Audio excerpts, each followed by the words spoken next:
प्रणाम। ध्यान, आत्मज्ञान और मुक्ति की इस बोध चर्चा में आप सभी का स्वागत है। मैं समझता हूँ कि सिर्फ समय काटने के लिए आप इस चर्चा को सुनने के लिए नहीं बैठे हैं, तो बहुत अच्छा होगा कि आप पेन और कॉपी साथ लेकर बैठें और जितना अधिक हो सके ध्यान से सुनें, समझें और लिखें। इस बोध यात्रा में हम बहुत कुछ जानेंगे, समझेंगे। कदम कदम पर हमारे भ्रम टूटेंगे, मान्यताएं खंडित होंगी, स्वयं को और जीवन को देखने की दृष्टि बदलेगी। स्वयं को लेकर के और जगत को लेकर के जो हमने मान्यताएं, कल्पनाएं और कहानियां बना रखी हैं, वो सब बिखरेंगी।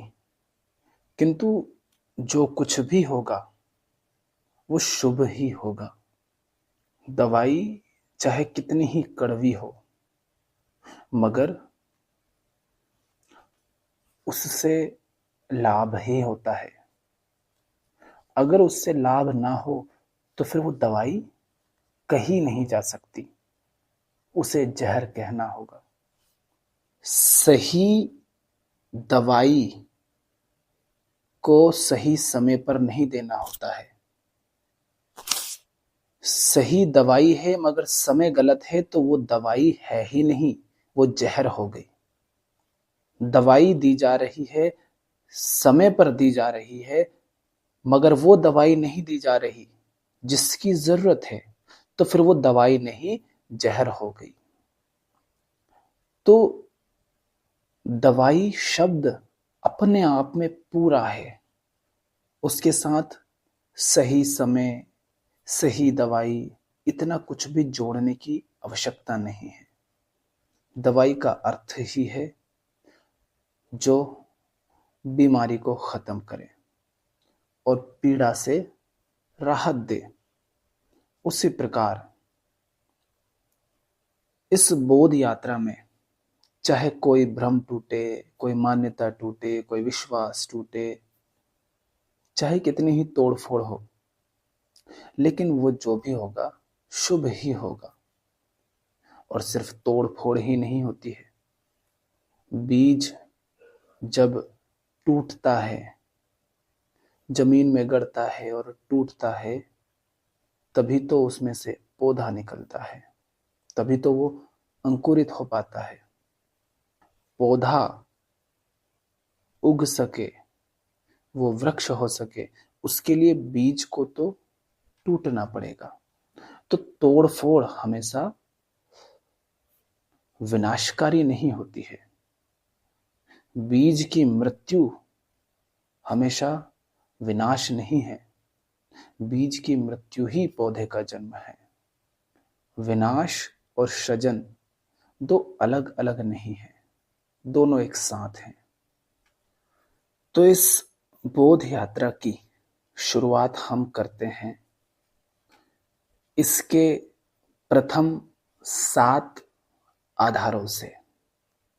इस बोध यात्रा के, इस बोध चर्चा के, जो कि ध्यान, आत्मज्ञान और मुक्ति से संबंधित है, इसके 7 प्रथम और प्रमुख आधार हैं जिन्हें आपको स्मरण रखना है और अभ्यास करना है। अभ्यास यानी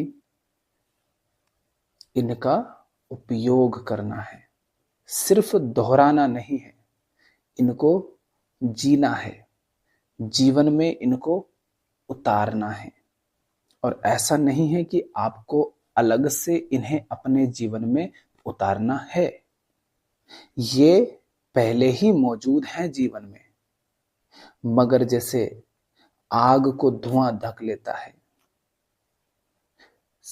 साफ फर्श को गंदगी ढक लेती है, अंगारे को राख ढक लेती है, सूर्य को बादल ढक लेते हैं, उसी तरह से ये सब भी बेहोशी के नीचे, अज्ञान के नीचे, असंवेदनशीलता के नीचे, बेईमानी के नीचे ढक गए हैं। तो जरूरत है कि अभ्यास के द्वारा हम उस राख को हटाएं, उस धुएं को हटाएं, उस गंदगी को हटाएं। तो इस बोध यात्रा के 7 प्रथम और प्रमुख आधार हैं जिन्हें आपको स्मरण रखना है और अभ्यास उनका अपने दैनिक जीवन में करना है। मगर उनको समझे बिना उनको स्मरण रखने का कोई अर्थ नहीं, और अभ्यास तो हो ही नहीं सकता, क्योंकि समझना ही सबसे अधिक महत्वपूर्ण है। मशीनें आपसे ज्यादा जानती हैं, उनके पास जानकारियां, इंफॉर्मेशन, सूचनाएं आपसे कई गुना ज्यादा है, मगर इसका अर्थ यह नहीं है कि वो उन्हें समझती हैं। मशीनों में और आप में यही बस भेद है कि वे समझती नहीं हैं और आप समझते हैं। वे प्रेम नहीं कर सकती, प्रेम शब्द को दोहरा सकती हैं। प्रेम का इजहार किस तरह से किया जाता है वो भी करके बता सकती हैं मशीनें, बोलकर बता सकती हैं, मगर प्रेम हो जाए उनको, ये संभव नहीं। मगर आप प्रेम कर सकते हैं। तो सिर्फ शब्दों को स्मरण मात्र नहीं रखना है, उनके मर्म को, उनके महत्व को, उनके अर्थ को समझना है। तो वे प्रथम और प्रमुख 7 आधार क्या हैं?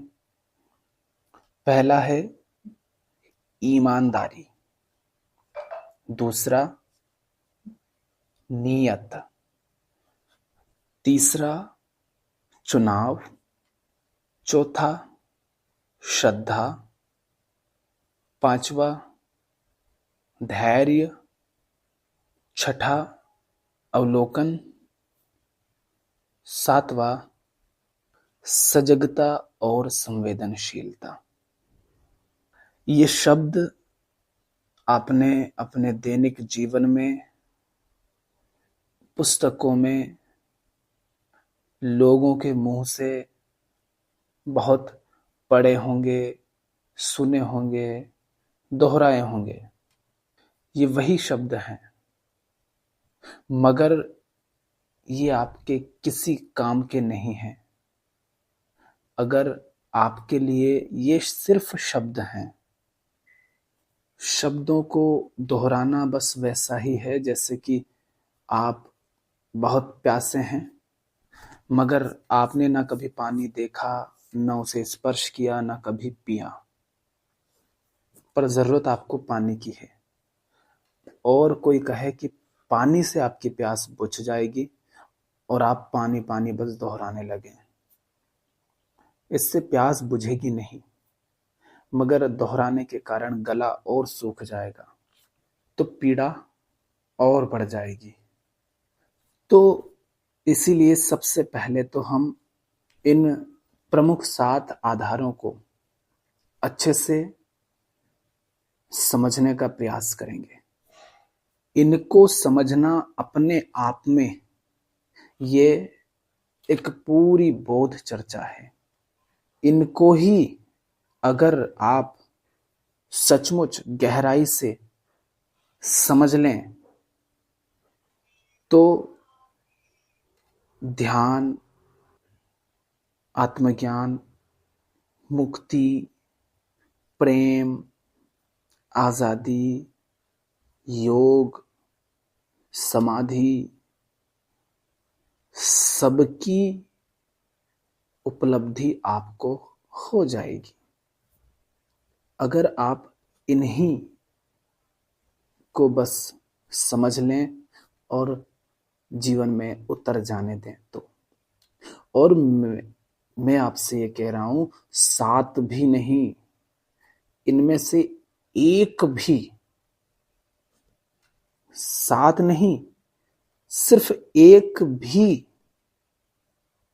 अगर आप सचमुच समझ लें और जीवन में उतर जाने दें तो सारे ध्यान, योग, मुक्ति, आत्मज्ञान, प्रेम, आजादी, करुणा, समाधि सब आपको उपलब्ध हो जाते हैं। हमने चूंकि इन शब्दों के बहुत क्षुद्र अर्थ लगा रखे हैं, वैसे ही जैसे कोई बच्चा रात को चांद को देख करके गाने लगे कि चंदा मामा दूर के, पोए पकाए पूर के।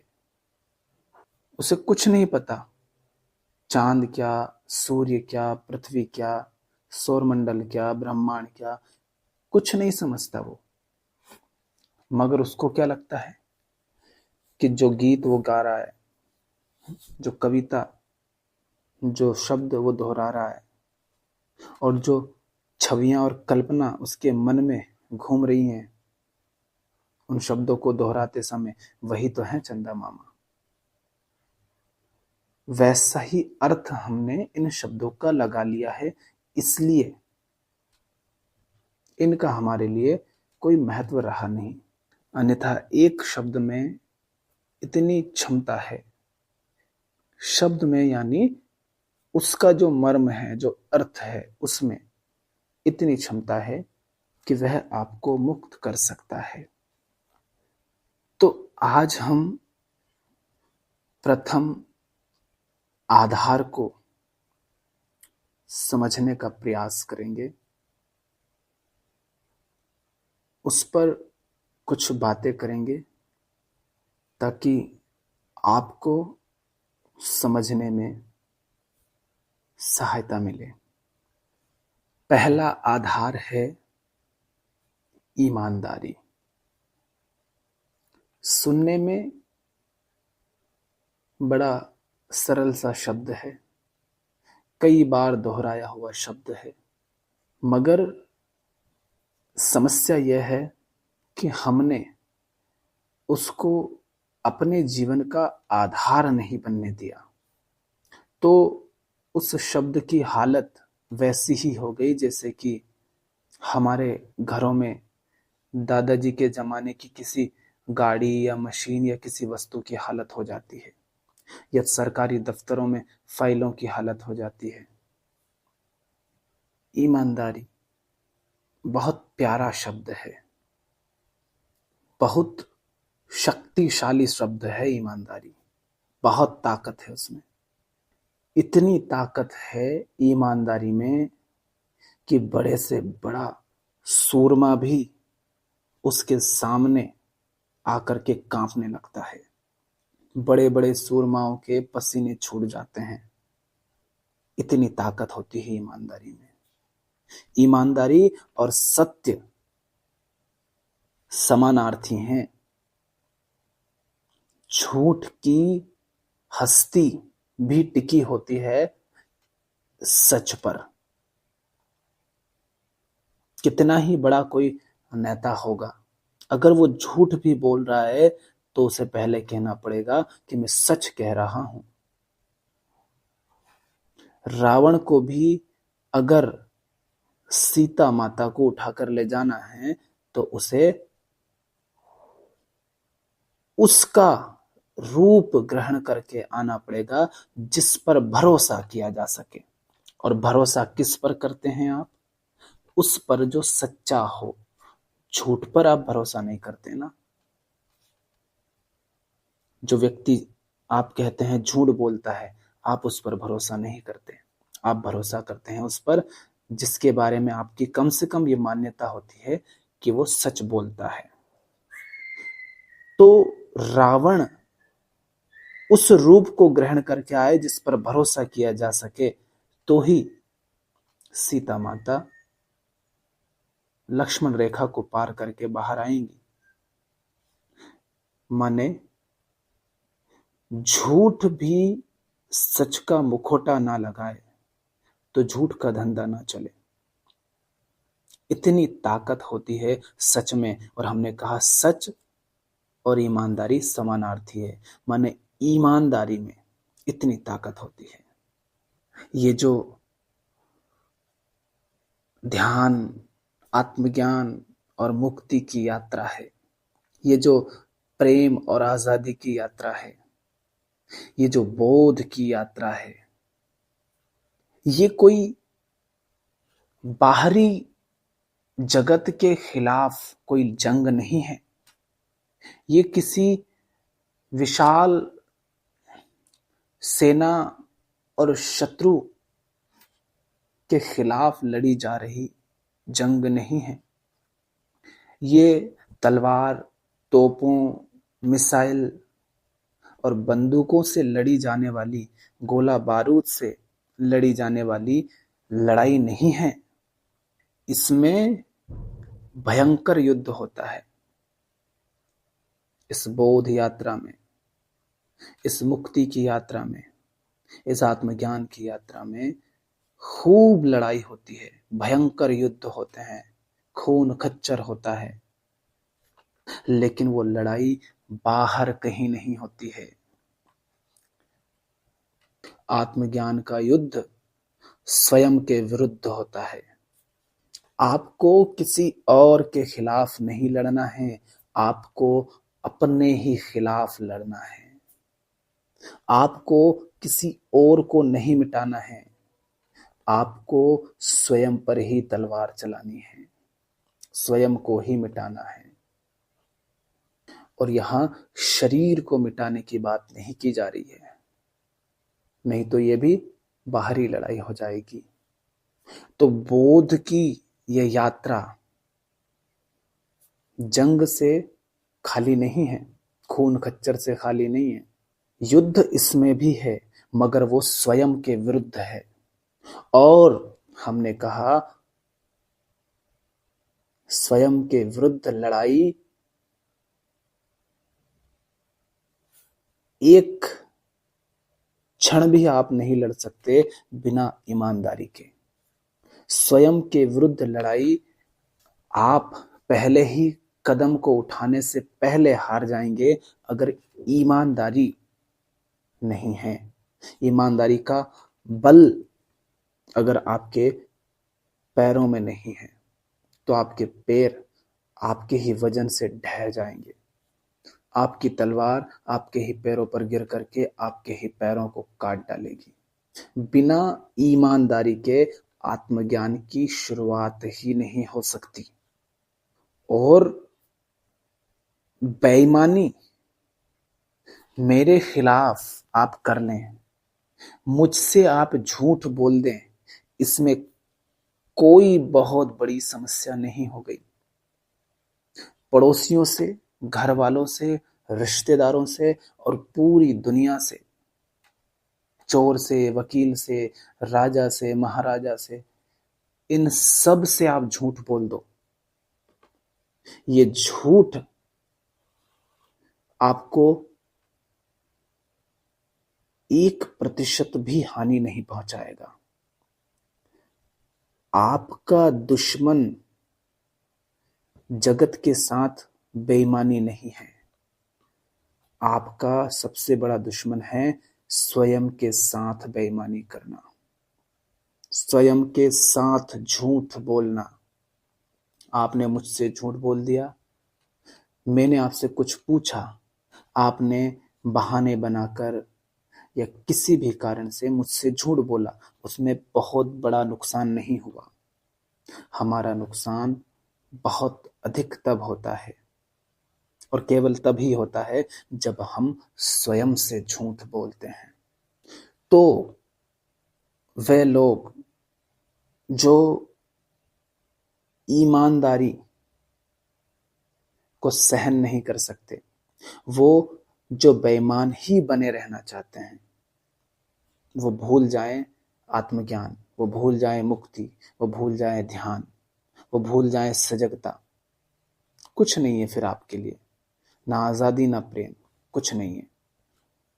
तो ध्यान रखें, दुनिया से बेईमानी करना, दुनिया को धोखा देना, दुनिया से झूठ बोलना बहुत छोटी बात है। और स्वयं से बेईमानी करना, स्वयं से झूठ बोलना, स्वयं को जानबूझकर धोखा देना, यही है आपके बंधन और आपके दुख का कारण। इस यात्रा में आगे अगर बढ़ना है तो आपको अभी से, इसी क्षण से ईमानदारी अपने हर कर्म, हर विचार, हर वृत्ति, हर भावना, हर चुनाव, हर निर्णय के साथ रखनी होगी। बेईमानी नहीं करनी है। जो है, जैसा है, उसे वैसा ही कहो, वैसा ही स्वीकार करो कि ऐसा है। अन्यथा आगे की सारी चर्चाएं आपके लिए व्यर्थ हो जाएंगी। ये समझ लीजिए कि आत्मज्ञान, मुक्ति, ध्यान, इन सबसे भी पहले जो बाकी के 6 आधार हैं, वो भी इस पहले आधार पर ही टिके हुए हैं। इतना महत्वपूर्ण है ईमानदारी। सबसे पहले ईमानदारी किस बात के प्रति रखनी है आपको? कुछ बातें मैं आपको बता देता हूं, बाकी तो आपको ही देखनी है कि आप बेईमानी कहां कर रहे हैं। बेईमानी जहां भी आप कर रहे हैं, वहां ये देख पाना कि आप बेईमानी कर रहे हैं और उसको स्वीकार करना कि हाँ, यहां मैं बेईमानी कर रहा हूं, यह ईमानदारी है। बेईमानी को किसी भी तरह का तर्क, कुतर्क या बहाना दे करके ये नहीं कहना है कि मैं बेईमानी नहीं कर रहा हूं, मैं कुछ गलत नहीं कर रहा हूं, मैं झूठ नहीं बोल रहा हूं। ऐसा नहीं करना है। अगर बेईमानी कर रहे हो, अगर झूठ बोल रहे हो, अगर गलत कर रहे हो, तो उसको स्वीकार करना है कि यहां पर मैं गलत हूं, मैं गलत हूं। तो ईमानदारी में सबसे पहले तो आपको ईमानदारी से साफ साफ अपनी वर्तमान स्थिति को देखना है। मैं आपसे पूछ रहा हूं अभी कि आप क्यों सुन रहे हैं मुझे? आप क्यों चाहते हैं आत्मज्ञान? आप क्यों ध्यान की विधियों को अपनाना चाहते हैं? आप क्यों चाहते हैं मुक्ति? मैं पूछ रहा हूं आपसे। आप क्यों चाहते हैं आजादी? क्यों चाहते हैं सजगता? क्यों आप मुझे सुन रहे हैं? क्यों आप अपना समय मुझे दे रहे हैं? इसका जवाब चाहिए, तो उसी के लिए कह रहा हूं कि अपनी वर्तमान हालत को, अपनी वर्तमान स्थिति को ईमानदारी से देखो, तो आप क्या पाओगे? आप यह पाओगे कि अभी इसी क्षण आपकी जो स्थिति है, जैसी जिंदगी आप जी रहे हैं, जहां पर आप अपने जीवन के पड़ाव में हैं, वहां आप संतुष्ट नहीं हैं। अपनी वैसी हालत, वैसी स्थिति आपको स्वीकार्य नहीं है, ईमानदारी से इस बात को देखो और स्वीकार करो। आपकी हालत बहुत बुरी है, इस बात को इसलिए नहीं स्वीकार करना है कि ऐसा मैं आपसे कह रहा हूं। मैं जितनी भी आपसे चर्चा कर रहा हूं, जितना भी विवरण दे रहा हूं, ये सिर्फ विवरण मात्र हैं। अगर जो मैं बोल रहा हूं उसको आप साथ साथ देख नहीं पा रहे हैं, अपने जीवन में उसको आप खुद अपनी ही समझ से, अपनी ही नजरों से अगर आप नहीं देख पा रहे हैं तो वैसे ही बात है कि आपने कभी पानी पिया नहीं, छुआ नहीं, स्पर्श नहीं किया और आप पानी पानी चिल्लाएं और उसकी चर्चाएं सुने। अगर आप पानी नहीं पीते हैं, उसके साथ नहीं खेलते हैं, नहीं छूते हैं, तो आपको कुछ समझ नहीं आएगा, कुछ पता नहीं चलेगा। तो जब मैं कह रहा हूं पानी से प्यास बुझती है, तो ये आपको सिर्फ कानों से नहीं सुनना है। क्या आप इस बात को तथ्यात्मक रूप से समझते हैं कि हाँ ऐसा है? तो फिर वे बात आपकी हुई, तो आपने उसको समझा। उसी तरह से मैं आपसे अगर पूछूं कि आप क्यों सुन रहे हैं, क्यों ये ज्ञान चाहते हैं, इसीलिए चाहते हैं ना क्योंकि अभी आपकी जो स्थिति है, जिस हालत में आप हैं, वो ठीक नहीं है। वहां से आप आगे बढ़ना चाहते हैं, वहां से आप बेहतर होना चाहते हैं, उसी हालत में नहीं रहना चाहते। वहां आप संतुष्ट नहीं हैं, वहां बेचैनी है, डर है, चिंता है, तनाव है, दुख है, बंधन है। तो सबसे पहले आपको ये ईमानदारी रखनी होगी, और हमने शुरू में ही कहा था स्मरण और अभ्यास। तो इस बात को सदा स्मरण रखना है कि मेरी वर्तमान हालत क्या है, मेरी स्थिति क्या है, कैसी हालत है। ये बात बार बार याद आए, उसके लिए आपकी जिंदगी आपके साथ है। अपनी हालत के प्रति लगातार सजग बने रहिए कि कैसी आपकी हालत है,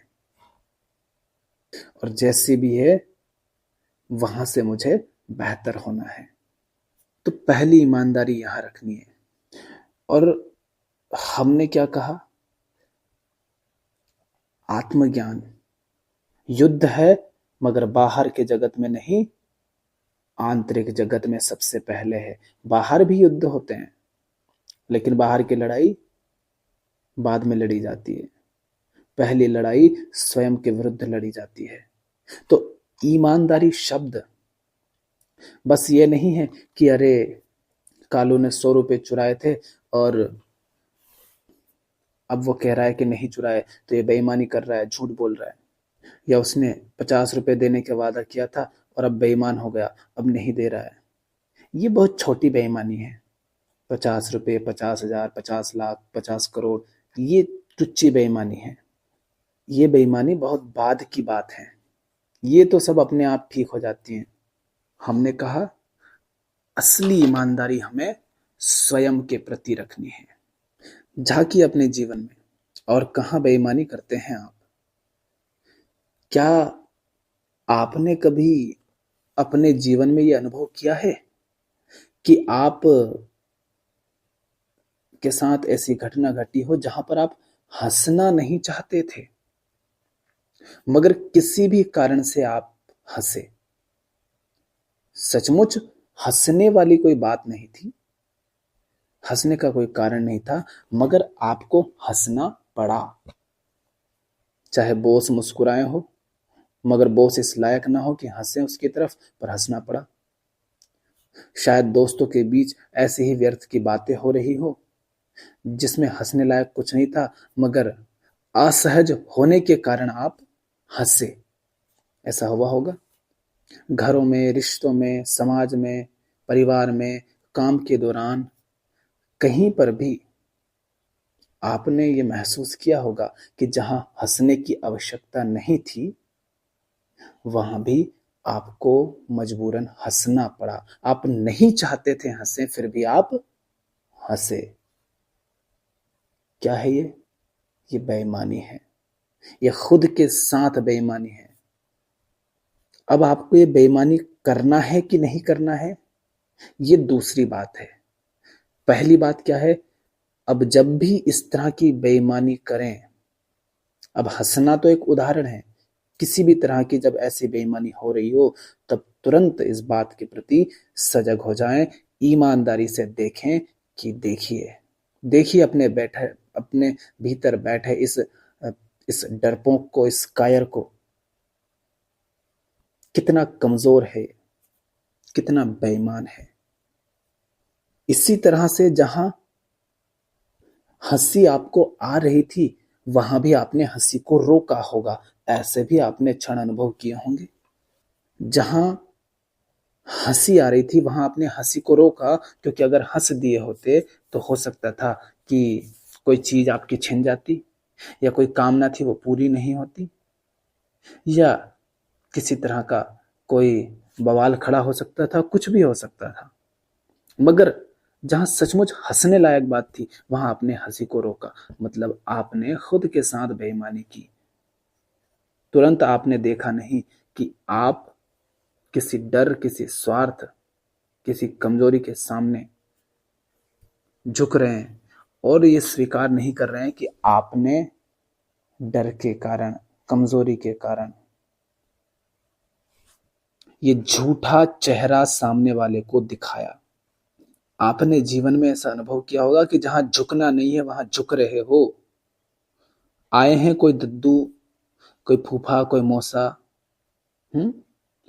सब जानते हो कि वो इंसान कितने गिरे हुए हैं, झूठे हैं, मक्कार हैं, बेईमान हैं, भ्रष्ट हैं, इस लायक नहीं है कि इनके सामने झुका जाए, मगर फिर भी आप झुके।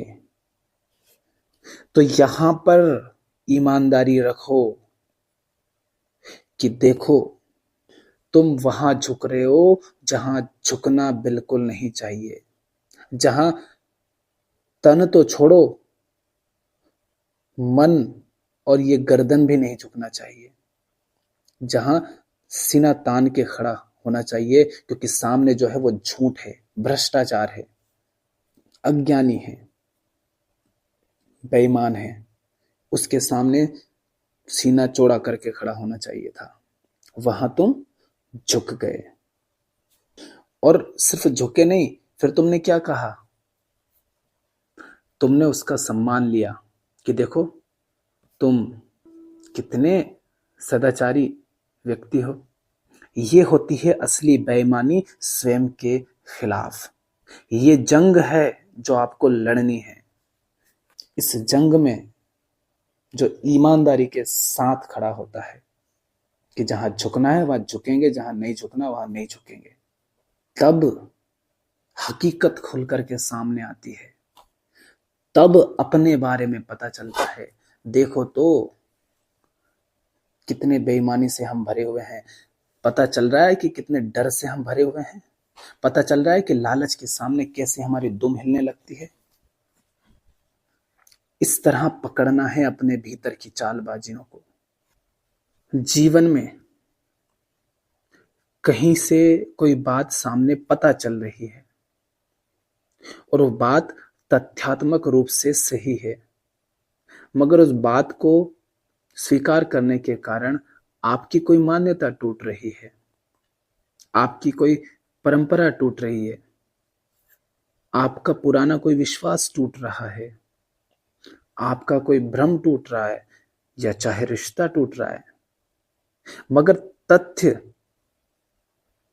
को स्वीकार करना ईमानदारी है। अरे हमको सुनाई गई थी कहानियां कि सूर्य पृथ्वी के चक्कर लगाता है और सूर्य में कुछ 6-7 घोड़े हैं जो दौड़ते रहते हैं। हमको ये कहानी सुनाई गई थी, लेकिन आज तथ्य ये कहता है कि सूर्य पृथ्वी के आसपास नहीं घूमता, पृथ्वी सूर्य के आसपास घूमती है। तो चाहे हमारे इतिहास की कोई मान्यता रही हो, चाहे कितनी ही ऊंची किताब में ये बात लिखी हो कि सूर्य पृथ्वी के चक्कर लगाता है, चाहे कितने ही ऊंचे लोगों ने ये बात कही हो, मगर प्रकृति में कल्पनाएं, विश्वास, आस्था, इन सबकी दो कौड़ी की औकात नहीं है तथ्य के सामने। कल्पना, विश्वास, मान्यता, परंपरा, संस्कृति, चाहे कुछ टूटे चाहे कुछ फूटे, अगर तथ्य कहता है कि पृथ्वी सूर्य के चक्कर लगाती है, सूर्य के आसपास रहती है, तो हम उस बात को स्वीकार करते हैं। फिर चाहे उस बात को हमारे पूर्वज मानते आ रहे हों, चाहे करोड़ों अरबों लोग उसको मानते रहे हों। हम मानते थे कि पृथ्वी चपटी है, मगर अब हमें समझ आ रहा है, तथ्य ये कहता है कि पृथ्वी चपटी नहीं, गोल है, गोलाकार है। तो हम तथ्य को स्वीकार करेंगे। तो ये है इस तरह से बाहरी जगत के तथ्य। अगर तथ्यों को स्वीकार नहीं करोगे तो आपके जैसे बहुत लोग बैठे हैं समाज में, ऐसे बहुत चतुर चालाक लोग बैठे हैं समाज में जो आपको लूट खाएंगे, जो जादू, चमत्कार, कल्पनाएं, कथाओं, कहानियों, किस्सों, इन सब के नाम पर आपको बेवकूफ बनाए देंगे। अगर आप विश्वासों पर, कल्पनाओं पर, मान्यताओं पर, परंपराओं पर, इन पर चले तो जहां साफ साफ दिखाई दे कि क्या तथ्य है और क्या कल्पना है, वहां तथ्य को स्वीकार करें। उसी तरह अपने आंतरिक जगत में आप अपने बारे में क्या मानकर बैठे हैं, स्वयं को क्या समझ करके बैठे हैं, वो सब बहुत छोटी बात है अगर हकीकत कुछ और है तो। जैसे कि आप अपने आप को बड़ा ईमानदार व्यक्ति मानते थे। ईमानदार किस अर्थ में कि आप कभी किसी के पैसे गलती से आपके पास आ जाएंगे तो आप उनको कभी रखते नहीं थे। कई बार आपके साथ ऐसा हुआ भी, किसी के 100 रुपए आपके पास आ गए, किसी तरह से आपने वापस लौटा दिए, किसी के 200, किसी के 2000 लौटा दिए। और ऐसे कुछ बार आपके साथ घटना घटी और आपने क्या मान लिया कि आप तो लालची व्यक्ति नहीं है, ईमानदार हैं, जिसका पैसा है उसको लौटा दिया। लेकिन एक दिन घटना घटी बड़ी कि आपको जरूरत थी, मान लीजिए कि 1 लाख रुपयों की, और रास्ते में कहीं से आपको 20,000 रुपये, 10,000 रुपये मिल गए, ठीक। और अब आप ये पाते हैं कि आप बेईमानी कर रहे हैं, आप वो 10,000 रुपये उस व्यक्ति को नहीं लौटा रहे हैं, उसकी खोजबीन भी नहीं कर रहे हैं। या मान लीजिए कि वो व्यक्ति खोजता खोजता आपसे ही आकर पूछता है कि आपको उसके 10,000 रुपये मिले क्या, या किसी और तरीके से आपके पास 10,000 रुपये आ जाएं, तो आप ये कहते हैं कि अपने आप से कि आपको तो पैसे चाहिए और आप उसको पैसे नहीं लौटाते। आप कहते हैं कि मेरे पास नहीं है, मुझे नहीं पता आपका पैसा कहाँ है। और आप हो सकता है बहुत सारे तर्क दें अपने आप को कि ये व्यक्ति तो बहुत अमीर है, इसके पास बहुत सारा पैसा है, इसने भी चोरी करे होंगे, इसने भी लोगों के साथ बेईमानी की होगी। अच्छा, ये व्यक्ति तो बहुत बड़ा धंधा करता है, ये भी भ्रष्टाचार करता होगा, लोगों को महंगा सामान बेचता है और देखो लोगों का शोषण करता है।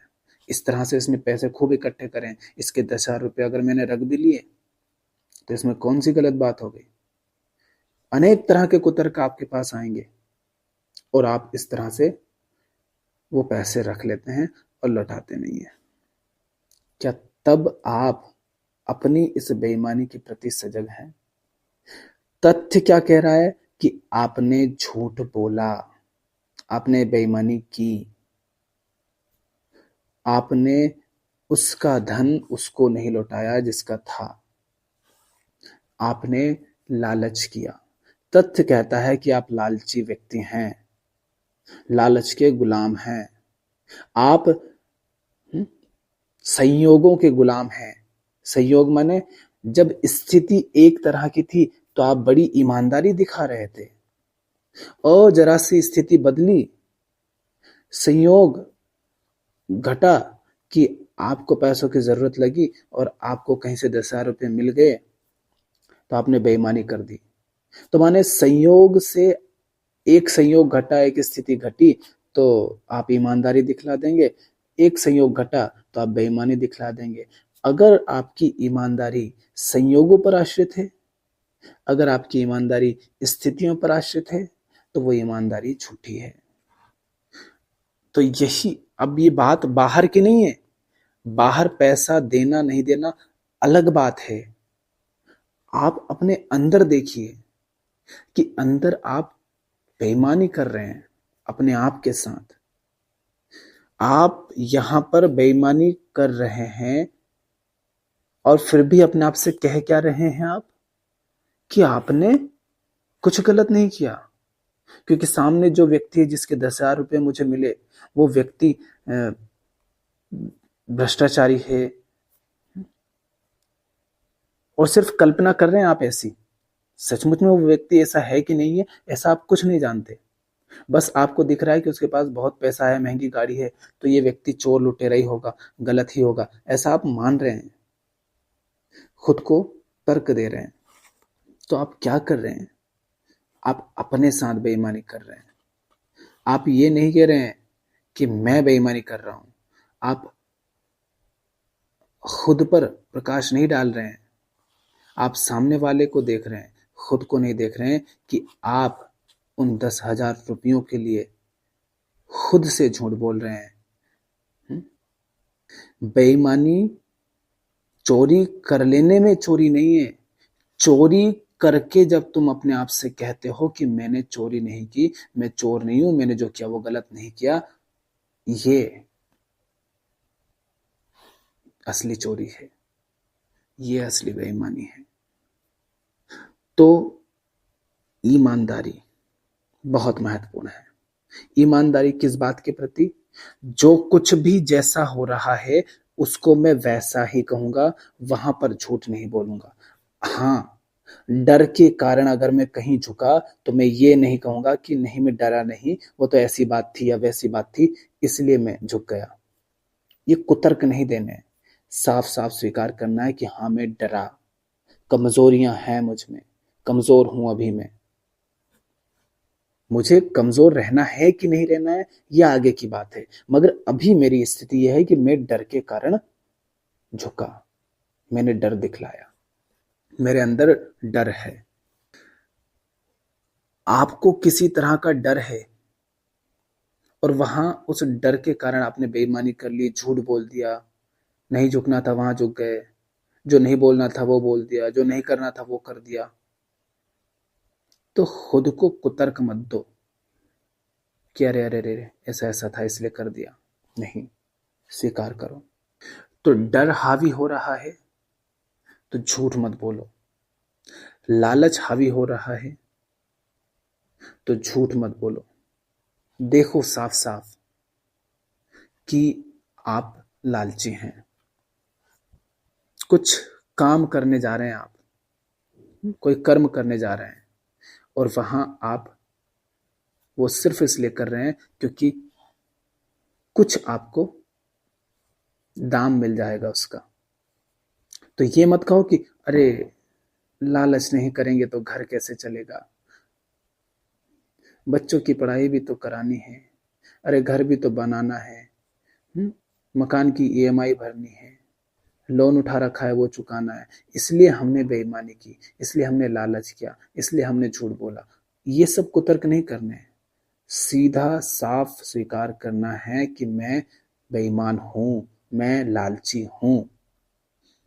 अपने रिश्तों में जहां कहीं भी मोह ममता हावी हो रही हो, वहां बेईमानी मत करो खुद के साथ कि अरे नहीं ये मोह ममता नहीं, ये तो प्रेम है। सामने वाले से अगर सच्ची बात बोल दी तो उसको बुरा लग जाएगा, ये सोच करके उससे झूठ बोल दिया और इसको नाम दे रहे हो प्रेम का। इसको प्रेम का नाम मत दो, सीधा स्वीकार करो कि आपने कहीं सामने वाले को बुरा लग ना जाए, बस इस कारण से झूठ बोला। तो उसे बुरा लग गया तो क्या हो जाएगा? अगर उसे बुरा लग गया तो उसके माध्यम से जो स्वार्थ पूरे हो रहे हैं या जो कामनाएं उसके माध्यम से पूरी हो सकती हैं वो नहीं होंगे। कामनाएं पूरी नहीं होंगी, स्वार्थ पूरे नहीं होंगे। तो आपने उससे झूठ इसलिए नहीं बोला है कि कहीं उसको बुरा न लग जाए, उससे आप प्रेम करते हैं, इसलिए नहीं, बल्कि इसलिए बोला क्योंकि उससे अगर सच बोल दिया तो वो गुस्सा हो सकता है और फिर उसके माध्यम से जो स्वार्थ पूरे होंगे वो शायद ना हो, इसलिए आपने झूठ बोला। तो जहां स्वार्थ के कारण झुक रहे हो, झूठ बोल रहे हो, वहां ईमानदारी से स्वीकार करो कि तुम सिर्फ छोटे से स्वार्थ के पीछे बेईमानी कर गए, छोटे से स्वार्थ के पीछे तुमने सच्चाई को बेच दिया। तो अपने कर्मों में, अपने विचारों में, अपने हर निर्णय में, हर चुनाव में ये देखो कि वो चुनाव, वो निर्णय, वो कर्म लालच से आ रहा है क्या, डर से आ रहा है क्या, मोह के कारण आ रहा है क्या, ममता के कारण आ रहा है क्या? जो मैं कर रहा हूं क्या मैं सिर्फ ईर्ष्या के कारण कर रहा हूं? वास्तव में करने की कोई आवश्यकता नहीं है, मगर सिर्फ इसलिए कर रहा हूं क्योंकि बगल वाले से बड़ी ईर्ष्या है, उससे आगे निकल करके उसको दिखलाना है। तो अपनी कमजोरियों को साफ साफ देखो कि कौन सी चीज है जो आपको संचालित कर रही है, कौन सी चीज है जो आपके भीतर, आपके ऊपर हावी है, जो आपके निर्णयों को बदल देती है, जो आपके चुनाव को बदल देती है, जो आपको असहज कर देती है, आपको सहज नहीं रहने देती। देखो ना, डर के कारण जहां हंसना नहीं था वहां हंस दिए, जहां नहीं हंसना था वहां हंस दिए, और जहां हंसना था वहां हंसे नहीं, जहां नहीं झुकना था वहां झुकना पड़ा, जहां झुकना चाहिए वहां झुक नहीं पाए, जो करना था वो नहीं किया, जो नहीं करना था वो कर रहे हो जबरदस्ती, डर के कारण, लालच के कारण, मोह के कारण। तो बिल्कुल असहज जीवन जी रहे हो ना, तो कष्ट तो होगा, दुख तो होगा, पीड़ा तो होगी। तो इसको बेईमानी मत करो, ईमानदारी से अपनी हालत को देखो। यह है ईमानदारी कि मेरी हालत है क्या, पता तो चले कि मैं कितना नरक में फंसा हुआ हूं, कितना गहरा में दलदल में गड़ा हुआ हूं, ताकि आपको यह महसूस हो। पीड़ा तो उठे पहले कि कितना दर्द है, कितनी गुलामी है, कितने बंधन हैं जिनमें फंसा हुआ हूं या फंसी हुई हूं। तो ये सब कुछ जो बेईमानी अंदर चल रही है, इसको कंट्रोल नहीं करना है, कंट्रोल करने का प्रयास नहीं करना है बहुत ज्यादा अभी, बस इसको ईमानदारी से देखना है कि भैया ऐसा चल रहा है, इनको देखना है बस, और इनको समझना है कि ऐसा क्यों कर रहा हूं या कर रही हूं। इनको समझना है, इनके पीछे की कड़ियों को समझना है, कारणों को समझना है, देखना है कि मानसिक तल पर क्या घट रहा है। किस तरह देखना है? देखो, सामने कोई विषय है, ठीक, और उस विषय से संबंधित कोई कर्म है, तो कर्मों से देखिए कि आपका जो कर्म है वो किस विचार से आ रहा है, कौन सा विचार है जो आपसे कह रहा है कि ये कर्म हो या करो आप। तो कर्मों के ऊपर बैठे रहते हैं आपके विचार, और विचार के पीछे होती है वृत्ति। वृत्ति माने क्या? काम, क्रोध, लोभ, मोह, ईर्ष्या, भय, तुलना, आसक्ति, ममता, ये वृत्तियां हैं। तो आपके जो विचार हैं उनके पीछे कोई ना कोई वृत्ति है। आपको ये देखना है कि कौन सी वृत्ति है जो मेरे विचारों को और विचारों के बाद फिर कर्मों को संचालित कर रही है। क्यों? क्योंकि वृत्तियों के हिसाब से जो चलता है वो दुख पाता है। वृत्तियां आपकी मालिक अगर हैं तो क्या होगा? आप गुलाम हैं उनके, और गुलामी से ही तो आजादी चाहिए ना। तो हमने क्या कहा? युद्ध बाहर किसी से नहीं है, युद्ध है स्वयं के विरुद्ध। और स्वयं के विरुद्ध माने अपनी ही वृत्तियों, भावनाओं, वासनाओं के विरुद्ध।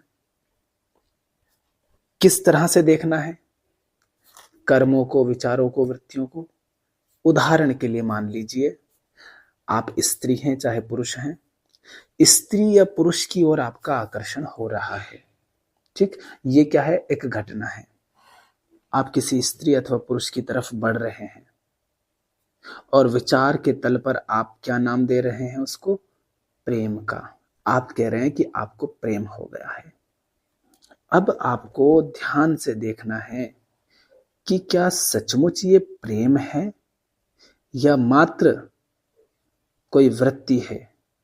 और कौन सी वृत्ति यहां हो सकती है? वासना की वृत्ति। कि ये जो आकर्षण है ये सिर्फ आकर्षण है या प्रेम है? क्या है ऐसा? ऐसा क्या खास है इस सामने वाले व्यक्ति में जिससे मुझे प्रेम हो? मैं जिसकी ओर आकर्षित हो रहा हूं उसी की तरह अन्य स्त्री और पुरुष भी हैं बहुत सारे दुनिया में। मैं सिर्फ इसी की तरफ आकर्षित क्यों हो रहा हूं? ऐसा इसमें कौन सी खास बात है? ऐसी क्या चीज है जिसका मैं सम्मान कर रहा हूं इसमें?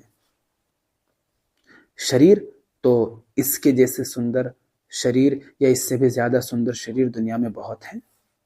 इसकी आंखें, बाल, आंख, नाक, कान, माने सिर्फ शरीर देख करके अगर मैं आकर्षित हो रहा हूं तो भैया शरीर से तो प्रेम नहीं किया जाता है। क्योंकि शरीर से तो सिर्फ शारीरिक संबंध बनेगा और प्रेम का संबंध शरीर से नहीं है। एक दिन यही शरीर कुरूप हो जाएगा, ढल जाएगा, तो आपको ये पसंद नहीं आएगा। तो शरीर के प्रति अगर आकर्षण हो रहा है तो देखो कि ये सचमुच प्रेम है या सिर्फ वासना है। तो इस तरह से देखना है कि मैं किसी के तरफ आकर्षित हो रहा हूं, किसी के शरीर की तरफ। एक कर्म हो रहा है, एक घटना घट रही है, वो घटना विचारों से आ रही है, विचार कह रहा है कि वो प्रेम है, और ध्यान से देखता हूं तो पता चलता है कि उसमें कुछ भी तो ऐसा नहीं विशेष जिसकी खातिर उससे प्रेम हो। फिर मुझे सामने वाला इतना आकर्षक क्यों लग रहा है? सिर्फ इसलिए क्योंकि वहां पर थोड़ी सी संभावना है। किस बात की? कि आपकी कामना अथवा आपकी वासना पूरी हो जाए। वहां पर आपको अवसर दिख रहा है, आपकी वहां बात चल रही है, वहां संभावना है कि आप थोड़ा और प्रयास करें तो आपकी वासना पूर्ति हो सकती है। तो देखें कि अपने विचारों के तल पर जिस चीज को आप प्रेम कह रहे हैं कहीं वो सिर्फ काम वासना तो नहीं? विचारों के तल पर जिसको आप प्रेम कह रहे हैं अपने बच्चों के प्रति, कहीं वो सिर्फ मोह या ममता भर तो नहीं? क्योंकि आपको अगर बच्चों से ही प्रेम होता तो फिर तो आपको पड़ोसी के बच्चों से भी प्रेम होता। अगर आपको बच्चों से ही प्रेम होता तो आपको सिर्फ अपने लड़के से नहीं, लड़की से भी प्रेम होता। अगर आपको बच्चों से ही प्रेम होता तो सिर्फ आप लड़के को ही पढ़ने के लिए इतना क्यों बोलते, उसकी ही पढ़ाई पर इतनी मेहनत क्यों करते? लड़की को भी उतना ही पढ़ाते, उस पर भी उतना ही ध्यान देते। कहीं ये मोह और ममता तो नहीं? कहीं ये स्वार्थ के रिश्ते तो नहीं? कहीं लड़के को सिर्फ इसलिए तो नहीं पढ़ा रहे कि उससे रिटर्न में मिलेगा? लड़की के दहेज के लिए आप धन एकत्रित कर रहे हैं मगर उसकी पढ़ाई पर उतना खर्च नहीं कर रहे हैं। क्यों? क्या ये प्रेम है? लड़की का भला, प्रेम का मतलब होता है भला, सामने वाले का भला करना। तो लड़के या लड़की का तो भला इसी में है कि तुम उनको अच्छी शिक्षा दिलाओ, बेहतर इंसान बनाओ। कि सचमुच आप उनकी बेहतरी पर काम कर रहे हैं या उनका भी बस उपयोग कर रहे हैं अपने ही अहंकार के लिए, समाज में थोड़ा मान सम्मान पाने के लिए, पैसा कमाने के लिए, अपनी कामना की पूर्ति हेतु उनका उपयोग कर रहे हैं। तो देखना है विचार के तल पर जिसको तुम प्रेम कह रहे हो वो प्रेम है या मोह ममता और वासना मात्र है। कोई नौकरी कर रहे हो और काम ऐसा है जो करना नहीं चाह रहे फिर भी कर रहे हो, साफ साफ देखो सचमुच जरूरत के लिए कर रहे हो या लालच है बस, क्योंकि वहां पैसा बहुत ज्यादा मिलता है तो भोगने को बहुत सारा मिल जाता है। सही जगह सही काम किया तो हो सकता है पैसा कम मिले और जो इतनी सारी भोग की वस्तुएं थी वो सब भोग ना पाओ, भोग थोड़ा कम हो जाए। तो देखो कि विचार के तल पर जिस चीज को आप जो कह रहे हैं, जो मान रहे हैं, जो समझ रहे हैं वो वैसी ही है या उसके पीछे कोई वृत्ति बैठी है। अगर कोई वृत्ति उसके पीछे बैठी है तो साफ साफ समझ लो कि वो चीज गड़बड़ है, क्योंकि उस चीज के बारे में इतना विचार करने की आवश्यकता ही नहीं थी अगर वो चीज सही होती तो।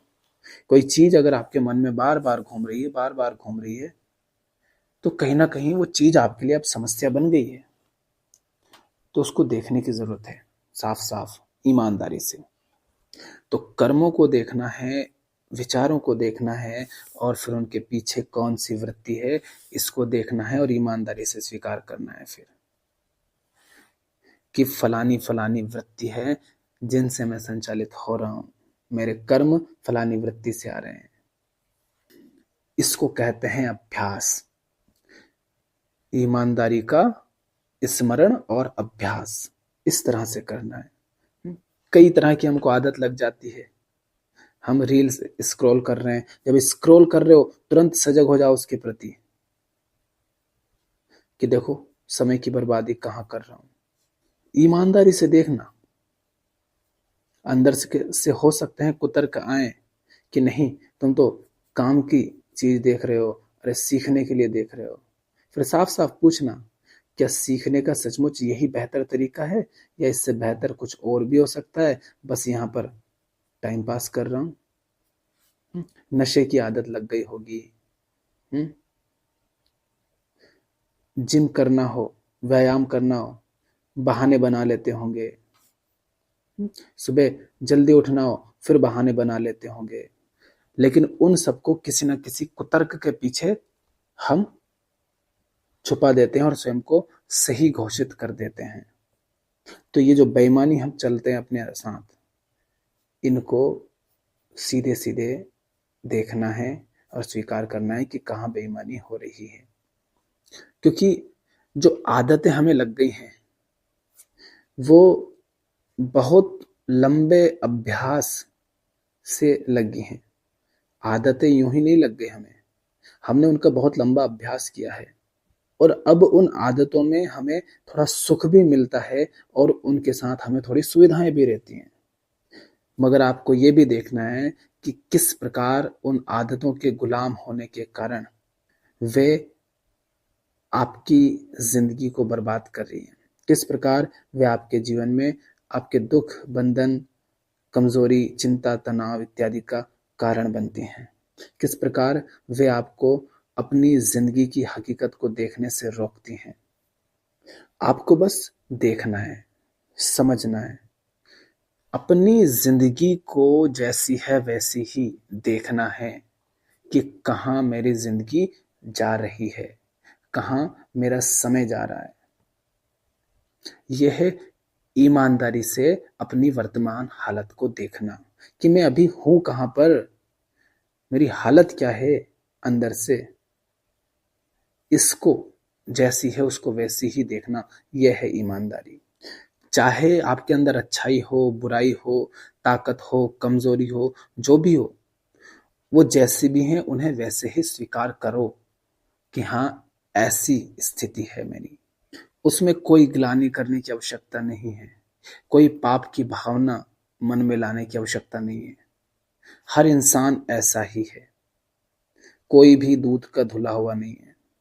हर इंसान में ये सारी कमियां कमजोरियां हैं जो आप में है, मगर जो इनको साफ साफ ईमानदारी से देखता है, स्वीकार करता है कि ऐसा हूं मैं, ऐसी स्थिति है मेरी, यहां पर हूं मैं, मेरी वर्तमान हालत ऐसी है, वही फिर इनसे आगे निकल पाता है, बेहतर हो पाता है। तो किसी तरह की ग्लानि या पाप भावना नहीं लानी है, मगर पूरी ईमानदारी से हर अपनी कमजोरी को, हर मूर्खता को, हर बेईमानी को पकड़ना है और देखना है कि किस तरह समाज, संस्कार, वृत्तियां, विचार, मान्यताएं, अंधविश्वास, पूर्वाग्रह, ये सब आपको संचालित कर रहे हैं। किस तरह काम, क्रोध, लोभ, मोह, डर, ईर्ष्या, भय, ये सब आपके निर्णयों को प्रभावित कर रहे हैं। किस तरह आप इन सब के गुलाम हैं, समाज के, संयोगों के, प्रकृति के, वृत्तियों के। इन्हीं से आपको मुक्ति चाहिए। इनको जानकर, इनको समझकर ही वो मिलेगी। इसलिए सबसे पहले इनको साफ साफ अपने जीवन में देखो और स्वीकार करो कि हाँ, ऐसा है। आप जो कुछ भी अपने पूरे जीवन, दिन भर में करते हैं, रात भर में करते हैं, जैसी भी जीवन शैली आप जीते हैं, जो आप खाते हैं, जो आप पीते हैं, जो आप पहनते हैं, जिन चीजों का आप उपयोग करते हैं, देखिए कि उन सब का आपके मन के ऊपर और दुनिया पर क्या असर पड़ता है, आपके तन और मन के ऊपर और लोगों पर क्या असर पड़ता है। आप कुछ करते हैं, वो क्या है, क्यों कर रहे हैं, वो करने लायक है या नहीं, और करने लायक नहीं है फिर भी आप क्यों कर रहे हैं। साफ साफ हर बात पर ध्यान दीजिए। हर छोटी से छोटी क्रियाओं, प्रतिक्रियाओं, इन सब के प्रति सजग रहिए। फिर चाहे वे क्रिया प्रतिक्रिया स्थूल रूप से हो, शारीरिक रूप से हो, चाहे मानसिक तल पर हो, चाहे भावनात्मक तल पर हो, चाहे बोध के तल पर हो। क्रिया प्रतिक्रिया क्या होती है कि कुछ घटना घटी और आपको पता भी नहीं चला कि आपने कुछ कर दिया, आपकी तरफ से कोई क्रिया हो गई, कोई प्रतिक्रिया हो गई। जैसे कोई घटना घटती है और आप डर जाते हैं एकदम से, और फिर ख्याल आता आप डर गए, ये तुरंत प्रतिक्रिया हुई। सामने कोई व्यक्ति आया और एकदम से आप घबरा गए, किसी का फोन आया और आप डर गए, ये क्या हो रहा है। कोई घटना घटती है और आप घबरा जाते हैं। किसी व्यक्ति का फोन आया और उसका फोन आते ही आप जैसे अंदर से बिल्कुल सहम से गए हों, या किसी का फोन आया और आप खुश हो गए हों। तो ये क्या हो रही है, अंदर से क्रिया प्रतिक्रियाएं हो रही हैं। इनको देखो तो कि क्या चल रहा है, ये क्यों चल रहा है, ये ऐसा क्यों हो जाता हूं मैं, ऐसा क्यों पगला जाता हूं, या ऐसा क्यों डर जाता हूं। कोई व्यक्ति आता है, उसके सामने आप दुम हिलाने लगते हैं, और कोई दूसरा व्यक्ति आता है, आप उसके ऊपर चढ़ बैठते हैं। देखिए कि आपके अंदर वो क्या चीज है जो आपसे ये सब करा रही है, आप सहज क्यों नहीं है। तो छोटी छोटी सी क्रियाएं, प्रतिक्रियाएं जो कुछ भी हो रही है, चाहे विचार के तल पर, कर्मों के तल पर, वृत्तियों के तल पर, भावनाओं के तल पर, उनके प्रति सजग रहिए। और जो भी पता चले अपने बारे में कि मैं ऐसा हूं, ये हरकतें करता हूं, उनको स्वीकार करिए कि ऐसी हालत है मेरी, और फिर पूछिए खुद से कि ये सब जो क्षुद्रताएं हैं, कमजोरियां हैं, आदतें हैं, मूर्खताएं हैं, ये जो झूठ है अंदर, ये जो गुलामी है, जो बंधन है जो दिखाई दे रहे हैं, क्या इनका गुलाम होते हुए इस छोटे से जीवन को जीने का कोई अर्थ है। क्या इन सब की कठपुतली बन करके दुख में जीना आवश्यक है। तो ईमानदारी शब्द का अभ्यास अपने जीवन में कीजिए, और अभ्यास माने कि बस अपनी हालत क्या है अभी, उसको साफ साफ देखने का प्रयास कीजिए कि अभी आपके जिंदगी में कहां कहां कमजोरियां हैं, मूर्खताएं हैं, बेईमानियां हैं, डर है, चिंता है, तनाव है, काम है, क्रोध है, मोह है, लोभ है, ईर्ष्या है, जो कुछ भी है उसको देखिए अपने कर्मों में, विचारों में, व्यवहारों में, निर्णयों में, चुनावों में। आज के लिए चर्चा को हम यहीं समाप्त करते हैं, फिर आगे हम दूसरे आधार पर बात करेंगे जो कि है नियत का।